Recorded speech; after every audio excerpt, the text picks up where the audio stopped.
بسم اللہ الرحمن الرحیم۔ السلام علیکم اسٹوڈنٹس، کیسے ہیں آپ سب؟ ہوپ فلی آپ سب ٹھیک ہوں گے۔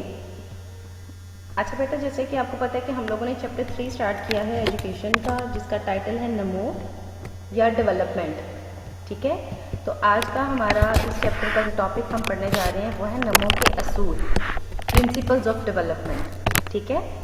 تو ہم دیکھیں گے کہ وہ کون کون سے اصول ہیں جن کے تحت نمو جو ہے یا ڈیولپمنٹ جو ہے وہ ہوتی ہے۔ سب سے پہلے دیکھیے، نمو ایک مسلسل عمل ہے۔ انسان کے دنیا میں آنے سے پہلے سے، جب وہ خون کا ایک لوتھڑا ہوتا ہے وہاں سے یہ شروع ہوتا ہے اور یہ انسان کی ڈیتھ تک جو ہے وہ کنٹینیو رہتا ہے۔ تو نمو جو ہے ایک مسلسل عمل ہے، اس میں کبھی بریک نہیں آتی، ٹھیک ہے؟ اس کے بعد دیکھیے، نمو تبدیلی سے منسلک ہے، مطلب نمو سے مراد ہے کوئی نہ کوئی تبدیلی ضرور آئے گی، ٹھیک ہے؟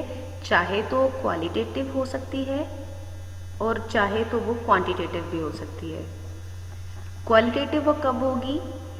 جب چیزیں اسٹرینتھن ہو رہی ہوں، ٹھیک ہے؟ تو اس کو ہم کہیں گے کوالیٹیٹیو۔ لیکن اگر چیزیں ویزیبل ہیں، ہمیں ظاہری طور پر بھی نظر آ رہی ہیں، تو ان کو ہم کہتے ہیں کوانٹیٹیو چینجز، ٹھیک ہے؟ تو نمو جو ہے وہ تمام تبدیلیوں کو سامنے رکھتی ہے، چاہے ان کو ہم میئر کر سکتے ہوں چاہے نہ کر سکتے ہوں، لیکن نمو کے نتیجے میں تبدیلی کا ہونا لازمی ہے۔ اس کے بعد دیکھیے، نمو ایک باہم مربوط عمل ہے۔ مربوط کسے کہتے ہیں؟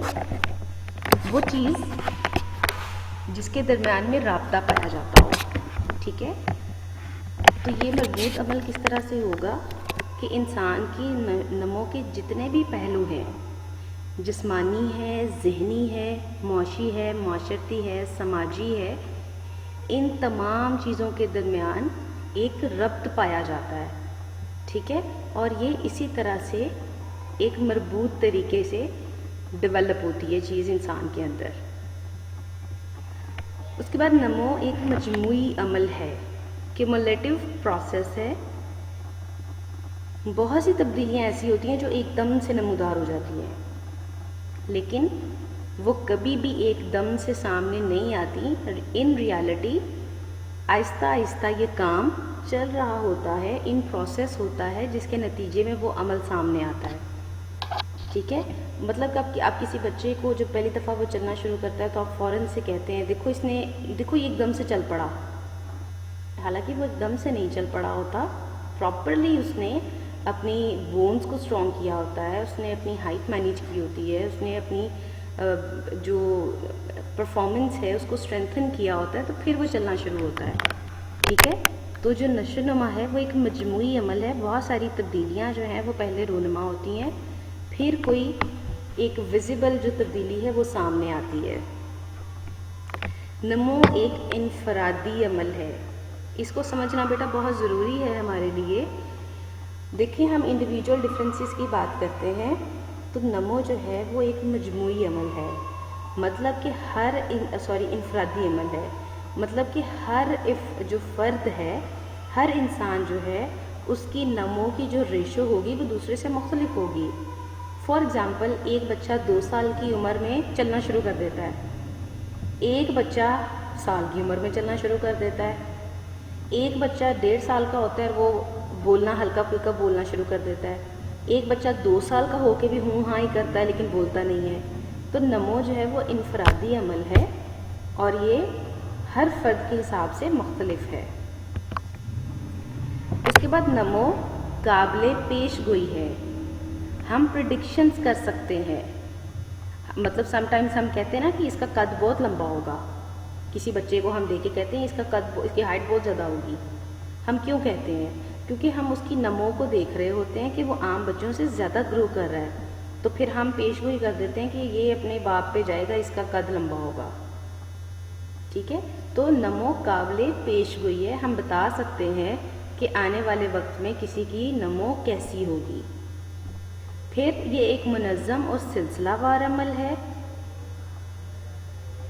ایک ترتیب سے سٹیپ بائی سٹیپ نمو ہوتی ہے، ٹھیک ہے. ایک دم سے کوئی چیز تبدیل نہیں ہو جاتی، ایک دم سے کوئی نئی چیز ایڈ نہیں ہو جاتی، بلکہ یہ سسٹمیٹک ہے، سیکوینس میں چلتی ہے، آرگنائزڈ ہے. نمو یکساں نمونوں کے تحت رونما ہوتی ہے. دیکھیے ہر بچہ پہلے کراؤلنگ ہی کرتا ہے، پھر وہ لڑکھڑا کے چلنا شروع ہوتا ہے، پھر وہ چلنا شروع کر دیتا ہے، پھر وہ بھاگنا شروع کر دیتا ہے. اور یہ ہر بچے میں ایسے ہی ہوتا ہے، ٹھیک ہے. اسی طرح پہلے وہ ہاں کرتا ہے، پھر وہ ٹوٹے الفاظ بولنا شروع کرتا ہے، پھر وہ صحیح الفاظ بولنا شروع کرتا ہے، پھر وہ آدھے ادھورے جملے بولتا ہے، پھر وہ پورے جملے بولنا شروع کر دیتا ہے. تو نمو ہر انسان میں یکساں نمونوں کے تحت ہوتی ہے، سب ایک جیسی فیزز سے گزرتے ہیں. نمو عمومی سے متعین تک حرکت کرتی ہے. پہلے چھوٹی ڈیولپمنٹس ہوتی ہیں، ایزی جو ہماری جنرل ڈیولپمنٹس ہیں وہ ہوتی ہیں، پھر اس کی اسپیسیفک ڈیولپمنٹ کی سٹیج آتی ہے. فار ایگزامپل ایک بچہ اپنے ہاتھوں کو پہلے ایسے ہی ہلاتا ہے، وہ بس ہاتھ اٹھا لے گا کہ مجھے اٹھائیں، ٹھیک ہے، لیکن وہ منہ سے نہیں بول رہا، ٹھیک ہے. یا وہ کوئی چیز بھی جب اسے چاہیے تو وہ رونا شروع کر دے گا. آہستہ آہستہ اس کو آئیڈیا ہوگا میں نے فیس ایکسپریشن کیا دینے ہیں، میں نے اپنی آنکھوں سے کس طرح کمیونیکیٹ کرنا ہے، میں نے اپنے چہرے کے ایکسپریشنز کیا بنانے ہیں، زبان کے ساتھ ساتھ میں نے اپنی باڈی لینگویج کیا بنانی ہے. تو پہلے ہمیشہ ہم جنرل چیزیں، عام چیزیں سیکھتے ہیں، پھر خاص چیزیں سیکھتے ہیں. اگلا ٹاپک بیٹا ہمارا ہے نمو پر اثر انداز ہونے والے عوامل. وہ کون سی چیزیں ہیں جو انسان کی ڈیولپمنٹ پر افیکٹ کرتی ہیں، ٹھیک ہے. تو دو چیزیں بیسیکلی بیٹا انسان کے نشو و نما پر اثر انداز ہوتی ہیں. ایک ہے توارث، جس کو آپ وراثت میں ملنے والی چیز بھی کہہ سکتے ہیں، اور دوسرا ہے ماحول، ٹھیک ہے. پہلے ہم توارث دیکھ لیتے ہیں. توارث کسے کہتے ہیں؟ وہ جینیاتی پروگرام، وہ تمام خصوصیات جو حمل سے لے کر جب حمل ماں کو ہوتا ہے تو کچھ خصوصیات اس کی ٹرانسفر ہو جاتی ہیں بچے میں، ٹھیک ہے. اگلی ڈیفینیشن دیکھیے، وہ تمام صفات اور اثرات جو ایک فرد کو اپنے والدین سے ملتے ہیں اور یہ کئی نسلوں تک چلتے ہیں. آپ نے سنا ہوگا نا، سم ٹائمز ہم کہتے ہیں یہ اپنے دادا ابو جیسا ہے، باپ جیسا بھی نہیں، دادا ابو جیسا. تو یہ نسلوں تک چلتی ہے، ٹھیک ہے. اب ہم دیکھتے ہیں کہ نمو کے اندر توارث کا کیا کردار ہے. ایک تو یہ کہ اپنے جیسے نئے افراد جنم لیتے ہیں، ٹھیک ہے. ایک بندر کسی انسان کو پیدا نہیں کر سکتا، ایک انسان کسی بندر کو پیدا نہیں کر سکتا، ٹھیک ہے. تو یہ اپنے جیسے افراد میں چلتی ہے. اس کے بعد ہر فرد کی زندگی کب شروع ہوتی ہے؟ جب وہ ایک سیل بنتا ہے. سیل کیسے بنتا ہے؟ فادر سائڈ سے جو سپرم آتا ہے اور مدر سائڈ میں جو اس کی اووم ہوتا ہے، ان کے ملنے سے وہ ایک سیل بنتا ہے اور یہاں سے انسان کی زندگی شروع ہو جاتی ہے. بچے کے توارث میں ماں اور باپ برابر کے حصے دار ہوتے ہیں. آپ کو سائنٹیفک وے میں بتاتی ہوں، ہر انسان کے جسم میں جو ہے ایکول نمبر آف جو کروموسومز ہیں وہ پیرنٹ سائڈ اور مدر سائڈ آتے ہیں، ٹھیک ہے. ان سمپل ورڈز کے تمام جو انسان کی خصوصیات ہیں وہ آدھی ماں کی طرف سے ہوتی ہیں، آدھی باپ کی طرف سے ہوتی ہیں، ٹھیک ہے. اس کے بعد جو جسمانی صورت ہے، ہماری ہڈیاں، ہمارا قد، ہمارا رنگ، ہمارا انٹیلیجنس لیول، یہ سب ہمیں وراثت میں ملتا ہے، ٹھیک ہے. اور تجربات نے یہ بات بھی ثابت کر دی ہے کہ کچھ بیماریاں بھی ہم جینز میں لے آتے ہیں، ٹھیک ہے. اور دیکھیے مشاہدہ کیا ہے، لمبے قد کے والدین کے بچے بھی لمبے ہوتے ہیں، جو درمیانی ذہانت کے والدین ہیں ان کے بچے بھی درمیانی ذہانت کے ہوتے ہیں. دوسرا جو ہمارے پاس اہم جو فیکٹر ہے وہ ہے ماحول. اب ماحول بیٹا وہ چیز ہے کہ ہمارے اندر وہ خصوصیات جو ہم اپنے پیرنٹس سے نہیں لے کے آئے، وہ ہم لیتے ہیں ہمارے ماحول سے. ماحول سے کیا مراد ہے؟ وہ تمام عوامل اور اثرات جو خارجی طور پر تبدیلیاں پیدا کریں، ٹھیک ہے. وہ